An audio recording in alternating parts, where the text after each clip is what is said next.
আসসালামু আলাইকুম, আমি বেলাল আছি আপনাদের সাথে। আপনারা দেখছেন ম্যাঙ্গো পাবলিক ইউটিউব চ্যানেল। আশা করি সবাই ভালো আছেন, সুস্থ আছেন, যে যেখান থেকে আজকের এই ব্লগে যুক্ত হয়েছেন।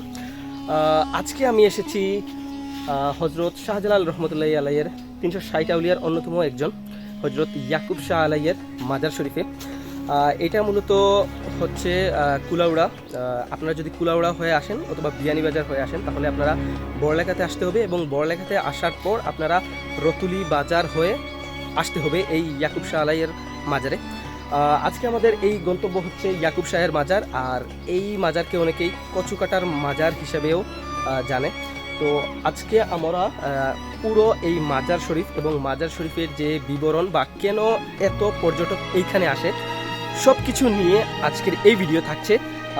আমি চাইবো যে আপনারা পুরোটা ব্লগটা ধৈর্য সহকারে দেখেন। পুরো ব্লগটা যদি আপনারা দেখেন আশা করি আপনারা এই ভিডিও থেকে অনেক কিছু জানতে পারবেন এই মাজার সম্পর্কে। এই মাজারটা হচ্ছে আমাদের পাশের ইউনিয়নে। আমার হঠাৎ করে মনে হলো কেন আমি আমার পাশের ইউনিয়নে রয়েছে এমন একটা মাজার যেটা আমি মানুষের কাছে কেন তুলে ধরছি না। এই মাজারকে নিয়ে রয়েছে অনেক জল্পনা কল্পনা, এবং এই মাজারকে অনেকেই কচুকাটার মাজার হিসাবে জানে। আবার অনেকেই বলে এই মাজারে নাকি কচু কেটে দিলে মনের আশা পূরণ হয়, এবং আপনি যদি যেই কামনা করেন বাসনা করেন সবগুলো নাকি পূরণ হয়ে যায়।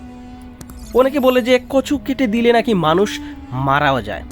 আপনি এই মাজারে যদি যান তাহলে অসংখ্য সারি সারি বাগান দেখতে পারবেন, যেইগুলো আতর গাছ। আতরের জন্য বিখ্যাত হচ্ছে সুজানগর। আপনি যেতে যেতে এই বাগানে দেখতে পারবেন অসংখ্য আতর গাছ, আর যেটা অত্যন্ত সুন্দর এবং মনোমুগ্ধকর। কথা বলতে বলতে আমরা চলে আসলাম মাজারের ঠিক সামনে। আপনারা এই যে জায়গাটা দেখতে পাচ্ছেন এইটা হচ্ছে মাজারের ঠিক সামনা। এখন আপনারা দেখতে পাচ্ছেন এইখানে কয়েকটা সিএনজি রয়েছে, যেইখানে দর্শনার্থীরা এইখানে আসে সিএনজি নিয়ে, কেউ বা আবার রিক্সা নিয়ে, কেউ আবার কার নিয়ে, কেউ আবার অটো রিক্সা। এইরকমভাবে অনেক দর্শনার্থী এইখানে আসে মানত করার জন্য। একটু সামনের দিকে আমরা যখন যাই তখন এইখানে প্রথমে আমাদেরকে ভিডিও করতে দেয়া হয়নি। কর্তৃপক্ষ এসে বলে যে এখানে নাকি ভিডিও করা এলাও নেই। তারপর আমি ওদেরকে জিজ্ঞেস করলাম কেন। আমি তো এই মাজার সম্পর্কে তুলে ধরার চেষ্টা করেছি, এবং মাজারটা যদি হয় সঠিক তাহলে এইখানে আপনাদের এত ভয় কিসের। এই পৃথিবীতে সবচাইতে বড় ব্যবসা হচ্ছে মাজার ব্যবসা, যেই ব্যবসাতে লাভ হচ্ছে শতকরা 100%, কিন্তু ইনভেস্টমেন্ট একদমই লাগে না। একটা মাজারকে কেন্দ্র করে কত ধরনের কত কি হয়ে যায় সেটা আপনারা চিন্তা করতে পারবেন না। তবে আজকে আমি এই মাজারের গুণাগুণ বা কেন এই মাজার বিখ্যাত হজরত শাহ জালাল রহমতুল্লাহের 360 আউলিয়ার অন্যতম হজরত সৈয়দ ইয়াকুব শাহ রহমতুল্লাহের মাজারে আমি তুলে ধরবো আপনাদের সাথে। হজরত ইয়াকুব শাহ আলাই কেন এইখানে এসেছেন, কি জন্য এসেছেন, কিভাবে প্রতিস্থাপন করলেন এইখানে ইসলাম, সব কিছু জানতে পারবেন এই ভিডিওর মাধ্যমে। তাই ভিডিওটা লাস্ট অবধি দেখেন, এবং যারা যেতে চান অবশ্যই কমেন্ট করে জানাতে পারেন আপনি কি ইচ্ছুক এই মাজারে যাওয়ার জন্য। এইটা হচ্ছে মাজারের ঠিক সামনে। এখন আমরা মাজারের ঠিক ভিতরে যাওয়ার চেষ্টা করছি। মাজারটা বেশ পুরনো। আপনারা লক্ষ্য করছেন যে এই মাজারটাতে এখনো কাজ বিদ্যমান রয়েছে, অনেক কাজ এখনো বাকি রয়েছে। মাজারের ঠিক পাশেই রয়েছে একটা মসজিদ, যেইখানে দর্শনার্থীরা আসলে এইখানে নামাজ আদায় করেন। এবং এই পাশে দেখতে পাচ্ছেন এইটা হচ্ছে মাজার শরীফ। এইটা হচ্ছে মাজারের ঠিক সামনে। এইখানে রান্না করা হয়, যেটাকে বলা হয় সিন্নি। যেখানে দর্শনার্থীরা আসলে এইখানে নাকি রান্না করে মাজারের যে খাদেম রয়েছে তাদেরকে নাকি রান্না করে খাওয়ানো হয়।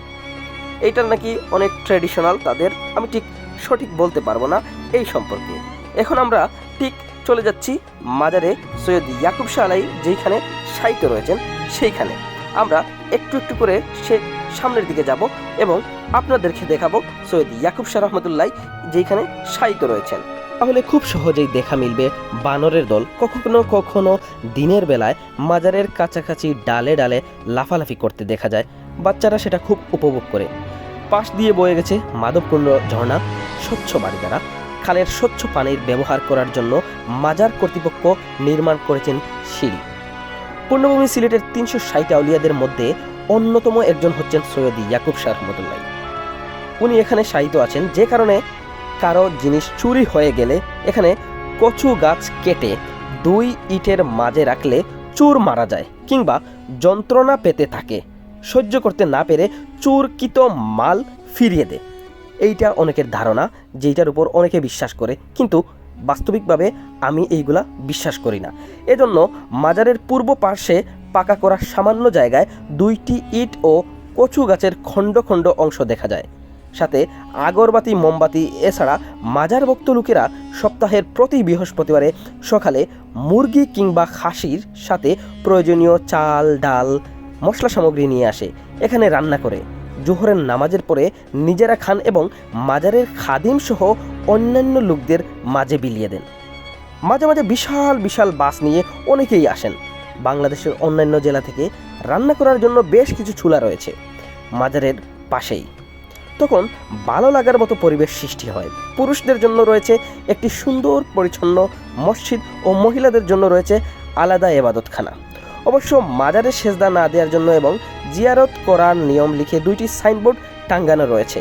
মাঝে মাঝে সিলেটের বহিরাগত বিশাল বিশাল বাসের আগমন ঘটে।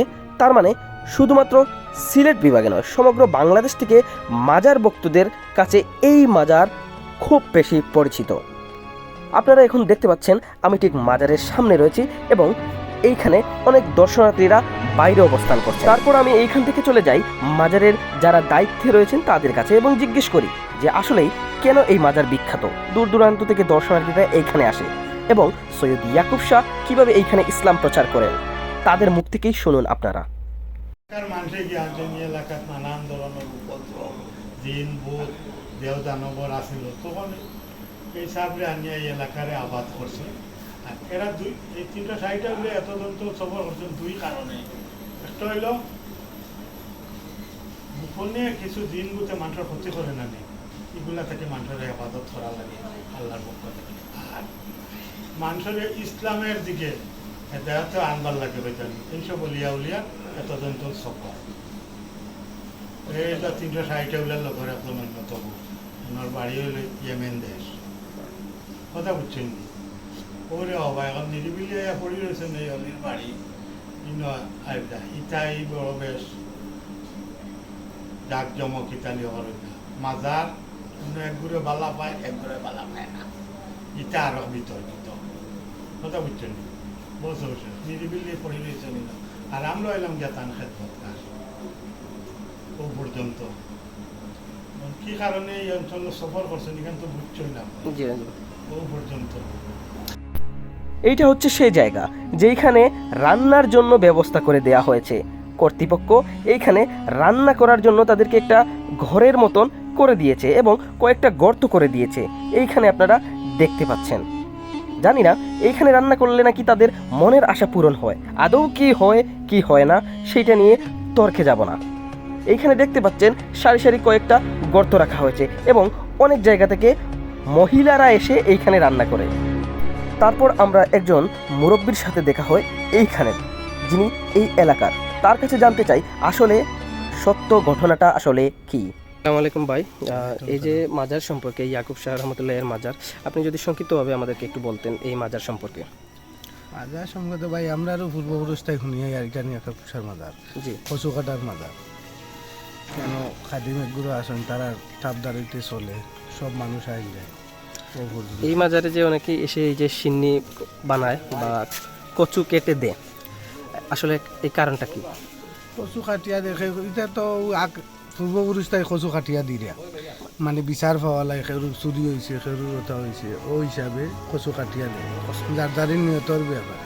মানে এটা মানে এটা মাজারের সাথে কোনো মানে এটার কোনো ইয়ে নাই না, মাজারের সাথে দিও না, মাজার তো মাজারই। এই যে মরা মানুষের তো কিছু করার নেই না, এটা আছে। হ্যাঁ, এটা তো যে প্রচলিত একটা জিনিস, প্রচলিত।